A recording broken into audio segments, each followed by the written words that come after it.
Hey, hey, hey, friends. It's Sunday. Um, I'm looking at my phone and it's talking about checking connection. So I'm trying to go live at the same time on IG, but it just may not be in the cards for Instagram, and that's okay. So this is Aaliyah McDaniel once again, your self-love coach. And what are y'all up to this Sunday? What are y'all doing? Today, I started the day off with going to the gym and washing my hair. So I'm over here trying to be cute with my headscarf on, but the reality is I have a deep condition under this. So if y'all have never seen me live, or if this is your first time, if I got something on my head, most of the time it's because I have a deep conditioner in. And Sunday's been kind of a lazy day for me, just going to the gym, washing my hair. And it's also a time for me to sit back and take some time on my altar and take some time to just get in touch with myself for the week and do a check-in and see how things are going and to set my intentions for the week. And so for those of you guys that may not know, I have started a masterclass that will be beginning at the end of this month, and it's a 12-month series. And I'm not here to talk about that, but I'm really here to talk about kind of what came up for me as I was taking some time and doing a gut check about how I'm feeling and what's going on and what are my fears and anxieties about this class. And I started to notice that, I shouldn't say I start to notice, but one thing I know about myself is that when I'm afraid of something or when I'm in fear about something, I avoid it. And I'm sure many of y'all go through the same thing too when you're dealing with fear. And I know that not only do I avoid it, but I take all of this energy and try to psychoanalyze what could go wrong, all of the what ifs, all of the things that can go bad, all of the proof, so-called, that I have that what I'm going to try is not going to work. And I do this not just when it comes to launching things for my business, but even with something as simple as taking a flight or trying something new. Oftentimes my mind can get into this crazy making of thinking about all the worst case scenarios. And if you're a Virgo like me, which means you overanalyze, and if you're just someone that can go down the Google hole or the rabbit hole or the research hole, you know that you can find 1,000,005 ways to justify your fear. So even for me, this looks like whenever I get ready to take a flight, I can tell you exactly what the dings in the air cabin mean, what that signals. I can tell you how lift works. I can tell you all of these things because I've researched it to the ends of the world, because I'm convinced that this is going to be my time to go. And I somehow, by knowing all of this information, that I'm going to feel like I'm in control of the situation. And it's not just with flying, it's with, a variety of things in our lives. So before I talk a little bit more about that, who's with me today? I see some folks are coming in and coming out. I know somebody might be watching this on the replay. So if you're here, just give me a thumbs up, give me a heart, give me some kind of signal to let me know I'm not talking to myself. And it's okay, even if this is the replay, let me know that you're here, because I want to make sure that this is an interactive conversation. Let me give y'all a second while I get me some water.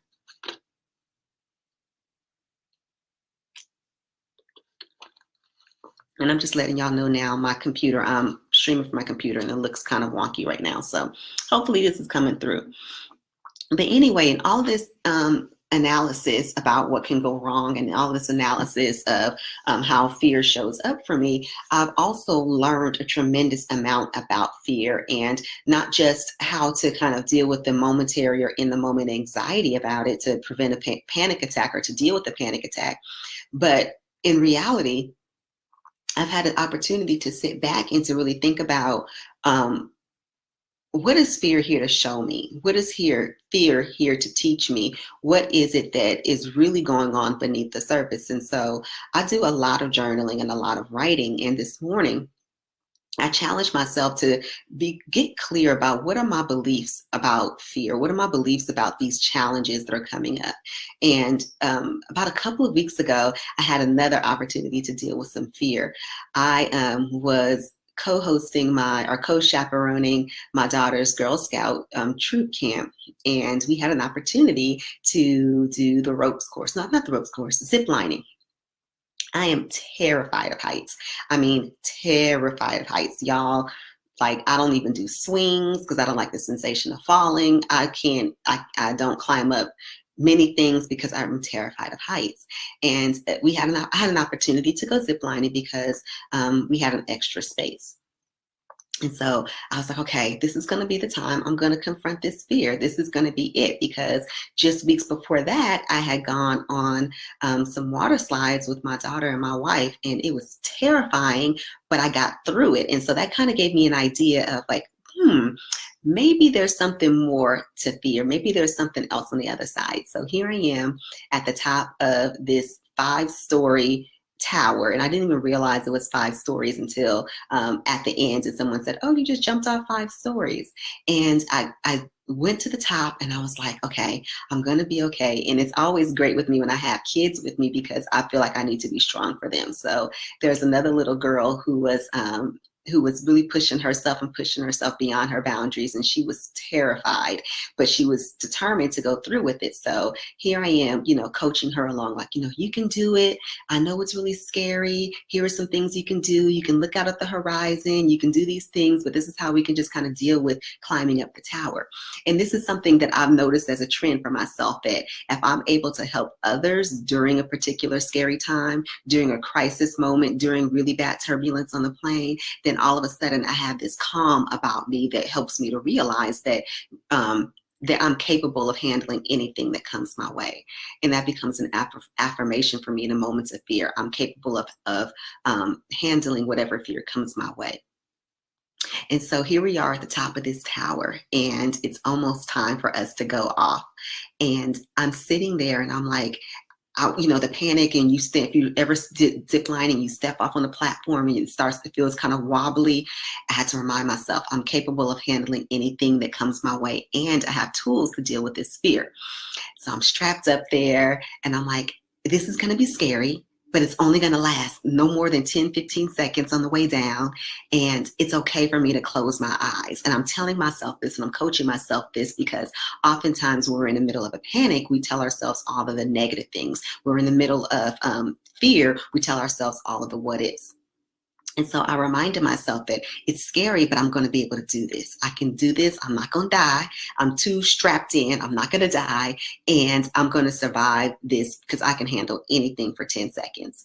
And so I closed my eyes, because I can't just jump off this platform. The lady was like, okay, when I say 1, 2, 3, jump. And I'm like, hell no. There is no way on God's green planet am I going to voluntarily jump off of something because that's stupid.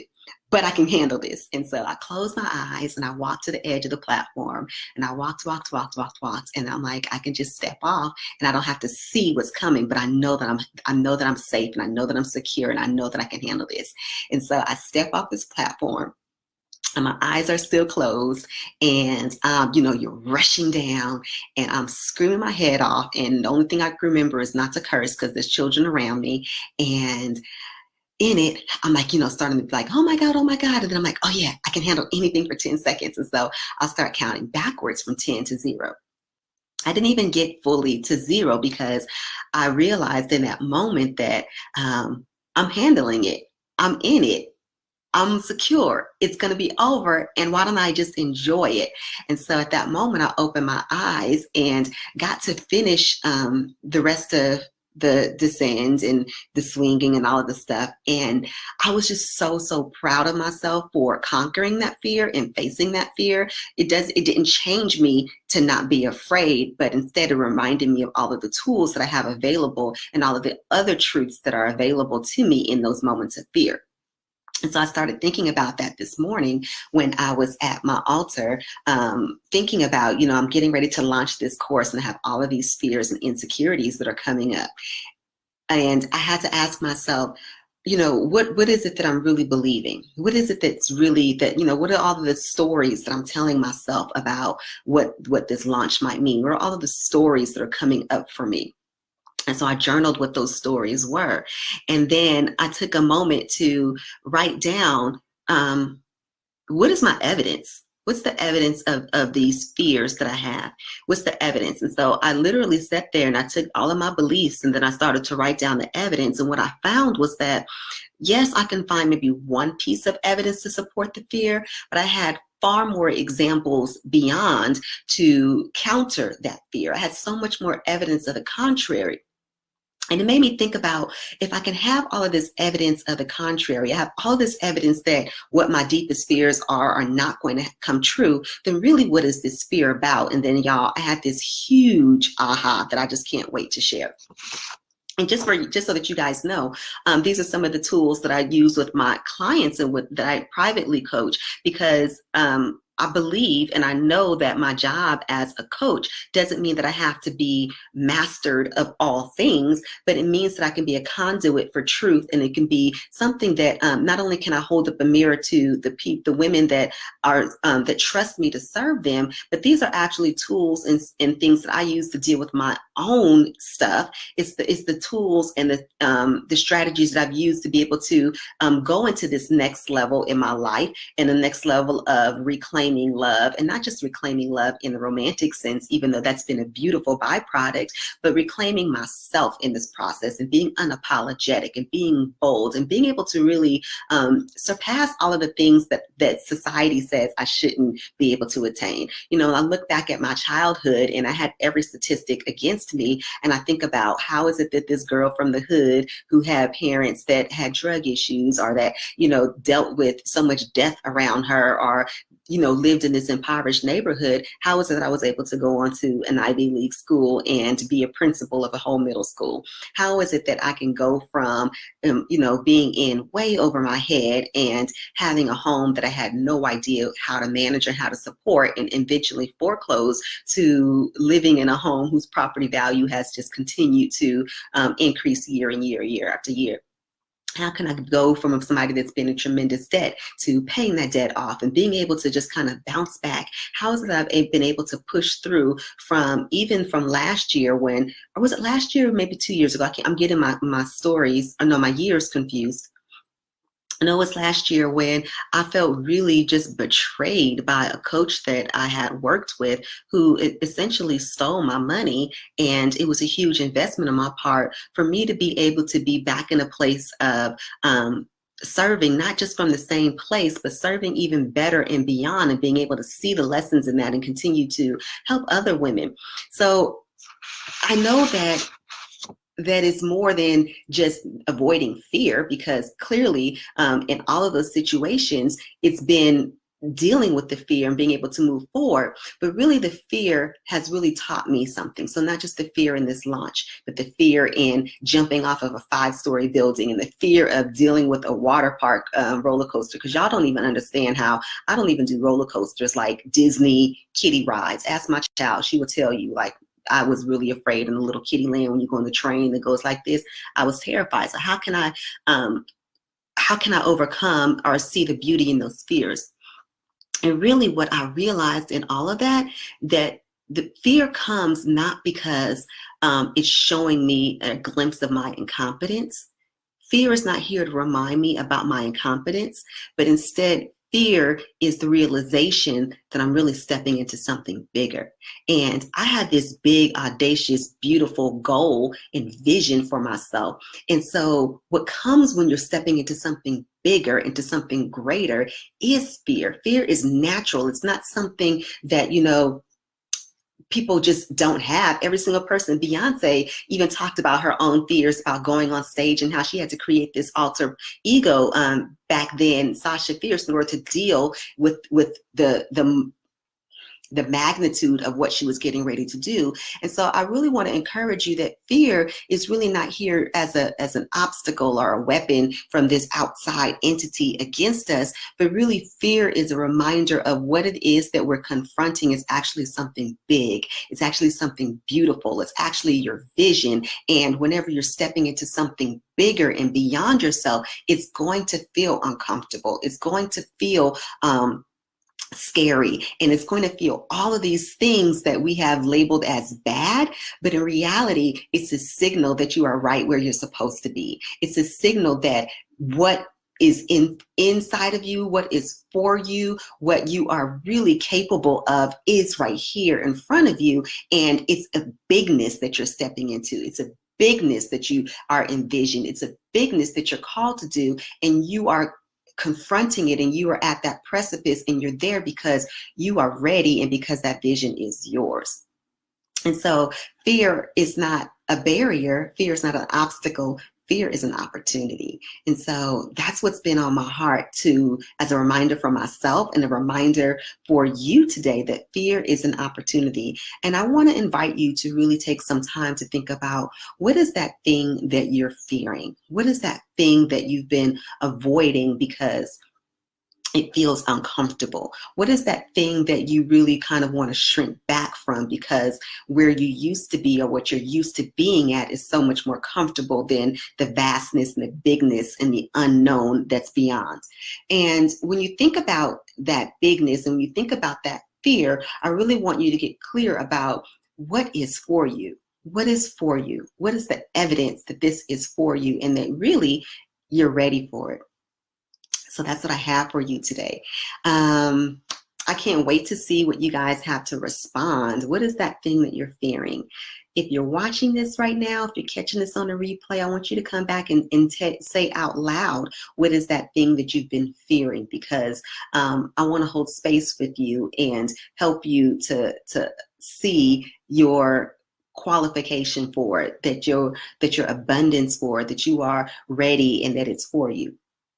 The other thing I have for you guys today is an invitation that if you know that this next 12 months is really about something bigger, something greater for your life, and that you're really ready to start to dismantle those old stories that have held you back, your stories about relationships, your stories about money, your stories about self-care, your stories about community, your stories about passion and joy. I invite you to come join my masterclass, the Unapologetically You series. And what we're going to be doing in that masterclass is that over the next 12 months, we're going to be working in a group coaching session, in a private community, and also on live monthly calls. And we're going to be tackling some of those big things that hold us back from being the full woman and the full person and stepping into the full gifts that are for us. There's more details. I'm going to drop them in the comment section for you to go check out. And I can't wait to see you there. And this is your invitation. And clearly it's stirring up something inside of one of you, at least, to say, you know what? I think this is my season, and I think this is my time for me to step beyond the story that I'm used to telling, and the story of my lack and the story of my obstacles. And I'm really ready to do something different with what is in my heart. And I hope that that's you today. So thank you guys for listening to my story. Thank you for listening to how fear shows up for me and how I found the beauty in it. And I hope that this is the beginning of you finding the beauty in your own fear. Thank you guys.